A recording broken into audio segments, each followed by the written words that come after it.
Bonjour à vous, je vous salue au nom de Jésus-Christ de Nazareth. Nous nous retrouvons par la grâce de Dieu aujourd'hui pour étudier un thème très important et nous allons lire à partir de Tite chapitre 2 au verset 11. Mais avant quoi que ce soit, disons un mot de prière. Père éternel, nous te bénissons pour ce privilège à nous accordé d'étudier et de méditer ta parole en ce moment. Je prie pour tous ceux qui écoutent ce bref message, que tu les inspires par ta puissance au nom de Jésus-Christ de Nazareth. Merci parce que je crois que tu as écouté et exaucé cette prière, car c'est au nom de Jésus que j'ai prié. Amen. Comme je vous l'ai tantôt dit, lisons ensemble, si vous avez vos Bibles au téléphone, ouvrez la Bible, nous allons lire un passage que nous allons essayer de comprendre ensemble. Tite chapitre 2 verset 11, la Bible dit « Car la grâce de Dieu, source de salut pour tous les hommes, a été manifestée. » Nous pouvons même d'abord nous arrêter à ce niveau-ci. Vous savez, nous sommes à une époque où tout le monde se cache sous le manteau, sous l'étiquette de la grâce de Dieu. Et on écoute toutes sortes d'évangiles là dehors. Des gens ont transformé la grâce de Dieu en une licence pour vivre et continuer dans le péché. Et ils vous diront que Jésus-Christ nous a pardonné pour les péchés que nous avons déjà commis et même pour les péchés que nous allons commettre, ce qui est une erreur fatale. Par rapport à l'étude que nous menons ici, lisons la parole de Dieu et ne nous trompons pas nous-mêmes par des faux raisonnements. La parole s'explique elle-même, elle est assez claire. Revenons. La Bible dit « car », c'est-à-dire qu'on a d'abord dit des choses avant, et parce qu'on a dit ces choses, il faut trouver un référentiel, il faut trouver un élément sur lequel il faut se baser pour confirmer le mode de vie qu'il faut mener en tant qu'enfant de Dieu. Et le référentiel sur lequel notre vie doit être basée, d'après ce que l'apôtre Paul dit ici à Tite, ce doit être la grâce de Dieu. Parce que la grâce de Dieu a produit quelque chose de nouveau dans notre vie, a fait souffler un nouveau vent, a apporté un renouvellement de toutes choses. C'est pourquoi la Bible dit « car la grâce de Dieu, source de salut », c'est de là où vient le salut que nous recevons en Jésus-Christ, le pardon de nos péchés, la purification dans le sang de l'agneau, c'est où sort notre salut. La grâce de Dieu, qui est cette faveur imméritée. Nous n'avons pas aidé Jésus à supporter les souffrances qu'il a subies à la croix. Nous n'avons pas aidé Jésus à subir ces coups et les fouets qu'il a subis. Quand on l'a percé, nous ne l'avons pas aidé. Nous ne pouvons pas nous attribuer ce salut par nos œuvres, par notre sagesse, par notre intellect, par notre connaissance, par nos diplômes, par nos statuts, par notre position dans la religion ou bien dans quoi que ce soit. La grâce de Dieu, qui est une faveur imméritée, elle est source du salut, le salut du péché, parce que nous étions dans la boue, nous étions dans le danger, nous sommes sous la colère qui va s'abattre sur les fils de la rébellion. Mais la grâce de Dieu vient, qui nous donne le salut, nous sauve, nous fait échapper de la colère qui va s'abattre sur les fils de la rébellion. La Bible dit car la grâce de Dieu, source de salut pour tous les hommes, ceux qui prêchent la prédestination, et ils vont vous dire qu'il y a des hommes qui ont déjà été marqués par l'enfer. C'est faux. La grâce de Dieu s'est manifestée à tous les hommes. Nous l'écoutons chaque jour. Nous écoutons l'évangile. Quand nous écoutons cet évangile, c'est une opportunité offerte à quiconque. La Bible dit que Dieu a tant aimé le monde, il a donné son Fils uni, afin que quiconque, c'est-à-dire c'est ouvert à tout le monde. La Bible dit car celui quiconque invoquera le nom du Seigneur, c'est lui qui sera sauvé. Quiconque, celui, c'est-à-dire que cela a été offert à tout le monde, pour tous les hommes a été manifesté. La grâce a déjà été manifestée. Je dis toujours aux gens que ce n'est pas quand vous allez décider de changer de vie ou de vous repentir que Jésus-Christ va aller à la croix pour vous. Il est déjà parti à la croix. La grâce a déjà été manifestée. Elle est disponible.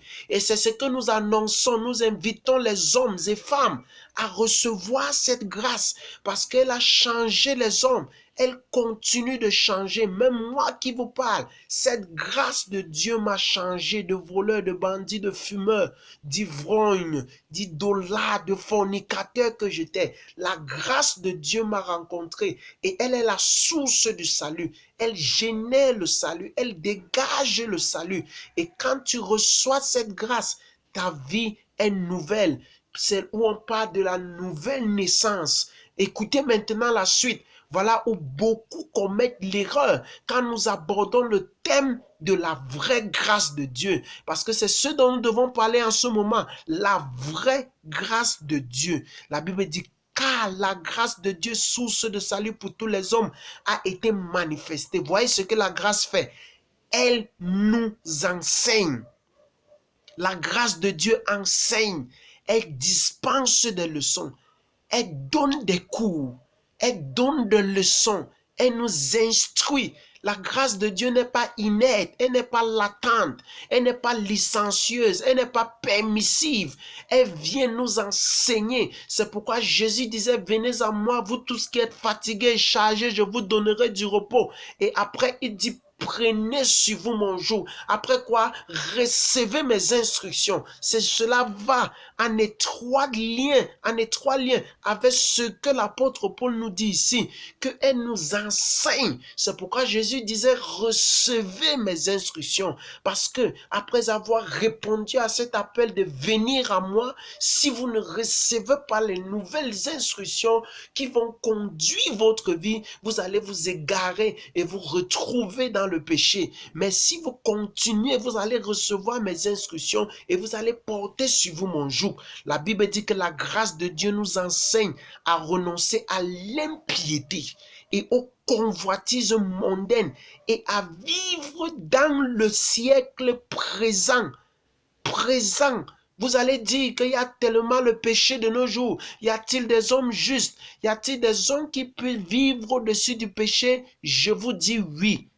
La grâce de Dieu a été manifestée et nous devons la recevoir et elle nous enseigne à renoncer à l'impiété et aux convoitises mondaines et à vivre dans le siècle présent selon la sagesse, la justice et la piété. Si tu as reçu la grâce de Dieu, dès ce jour, ta vie doit être différente. Tu ne dois plus te mêler avec les pécheurs. Tu dois renoncer à l'impiété, aux convoitises de ce monde. Comment est-ce que tu te rases? Quels sont les habits que tu mets? Quels sont tes goûts? Quelles sont tes aspirations? C'est là où se voit la grâce que tu as reçue. Tu ne peux pas dire que tu as reçu la grâce de Dieu. Et en tant qu'une femme, une sœur, tu n'es pas différente d'une prostituée. Dans ton habillement, tu mets des choses qui ne sont pas conformes à ce qu'un enfant de Dieu doit mettre. Il doit avoir une différence. La différence doit être claire. Vous allez me dire non, il n'y a pas de manière directe des insignes ou bien des instructions par rapport aux choses que les gens portent maintenant et la parole de Dieu. Vous allez dire qu'elle date de depuis 2000 ans. Mais je vous assure, un vrai enfant de Dieu est celui qui, d'après Romains chapitre 12 au verset 2, a une intelligence ou une pensée renouvelée et il peut discerner ce qui est la volonté de Dieu. Quelles sont les séries que tu vois? Quels sont les films que tu vois? Quelles sont les musiques que tu écoutes? Cela va me montrer, cela va te montrer si tu as vraiment reçu la grâce de Dieu. Si tout ce que tu fais, si tout ce que tu touches, si tout ce que tu portes, si même ta manière de parler, tout cela est encore conforme aux doctrines, aux principes de ce monde, tu n'es pas encore un enfant de Dieu. Tu n'as pas encore reçu la grâce de Dieu. La grâce de Dieu enseigne la liberté totale à l'égard du péché, enseigne la liberté totale à l'égard de la mondanité. Tu as dit non aux convoitises de ce monde depuis le jour où tu as reçu la grâce de Dieu dans ta vie.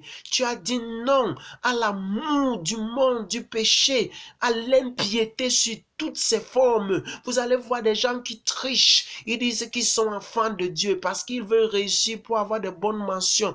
Vous allez voir des gens qui vivent dans la fornication, qui vivent dans le concubinage, qui vivent en tant que des polygames. Ils vont vous dire qu'ils ont reçu la grâce de Dieu. Quand tu as reçu la grâce de Dieu, avant tu vivais dans l'impiété, dans l'immoralité sexuelle, dans la masturbation, dans la tricherie sur toutes ses formes. Tu vivais dans l'adultère, dans la polygamie. Aujourd'hui que tu as reçu la grâce de Dieu, qu'est-ce qu'elle t'a enseigné de nouveau? Quelle est la chose qu'elle est venue occasionner dans ta vie qui trace la ligne de démarcation entre l'ancienne et la nouvelle vie? Ne te trompe pas, bien-aimé. Quel est le message sur la grâce que tu as reçue? Sache que la grâce de Dieu, oui, elle enseigne de renoncer à l'impiété, de dire non à l'impiété, de refuser l'impiété, refuser la corruption. Tu ne donnes pas les pots de vin, ni ne reçois les pots de vin. Tu ne donne pas des jugements tendancieux. Tu n'as pas une position partisane. Tu es juste. Tu es équilibré selon la parole de Dieu. Voilà quelqu'un qui a reçu la grâce de Dieu. Et le verset 13 nous dit, en attendant la bienheureuse espérance et la manifestation de la gloire du grand Dieu et de notre Sauveur Christ, nous l'attendons. Nous savons qu'il vient. Voilà la suite de la grâce de Dieu. Vous voyez, car au verset 11, c'est majuscule. Et vous voyez, c'est une longue phrase qui continue. Il faut donc saisir tous les aspects, les tenants et les aboutissants de la grâce de Dieu pour ne pas s'égarer. Bien-aimé, je veux que tu comprennes ce message et tu te demandes quelle est la grâce de Dieu que tu as reçue. Quel est le message sur la grâce que tu as reçue. Aujourd'hui, vous allez voir des gens qui ont des copains, des copines. Ils vivent dans la fornication, ils se tiennent à la chair de Dieu. Ils prêchent, ils chantent, ils mènent des activités, ils ont des titres dans les églises, dans les dénominations, dans les obédiences religieuses. Ce sont des menteurs, des hommes impurs. Ils disent qu'ils sont sauvés, mais on ne voit pas l'évidence et la preuve pratique de la grâce de Dieu dans leur vie. Remets en cause le message que tu as reçu et tâche de recevoir le vrai message de la grâce de Dieu en ce moment. Si tu as reçu la grâce de Dieu, tu dois dire non au monde, aux séries du monde, aux musiques du monde, à l'habillement du monde. Tu ne dois pas boire ce que les gens du monde boivent, consommer les excitants, prendre la drogue, fumer la cigarette.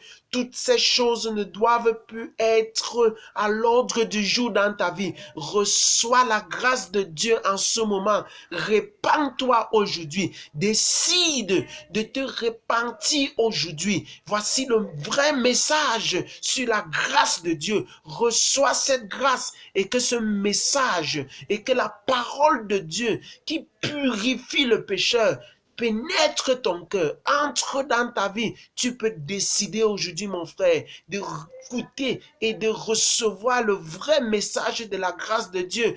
Quitte ces églises où on t'enseigne la grâce licencieuse après le message où les pasteurs te font la cour. Ils sont mariés, ils vivent dans l'impureté. Ils vont te dire qu'ils manifestent les dons. Ces dons viennent du diable s'ils ne vivent pas en renonçant à l'impiété et aux convoitises de ce monde. Sors de ces lieux, fuis ces gens, fuis ces personnalités et que le Seigneur te bénisse comme tu reçois. Écoute ce message au nom puissant de Jésus-Christ de Nazareth. Nous allons prier avant de nous séparer. Seigneur, nous te bénissons pour tous ceux qui ont écouté ce message et pour tous ceux qui vont partager ce message. Que ce message délivre une âme de l'enfer. Que ce message procure, communique, inculque la grâce de Dieu dans la vie de quelqu'un. Nous te bénissons parce que tu es exaucé. Au nom de Jésus-Christ, nous avons prié. Amen.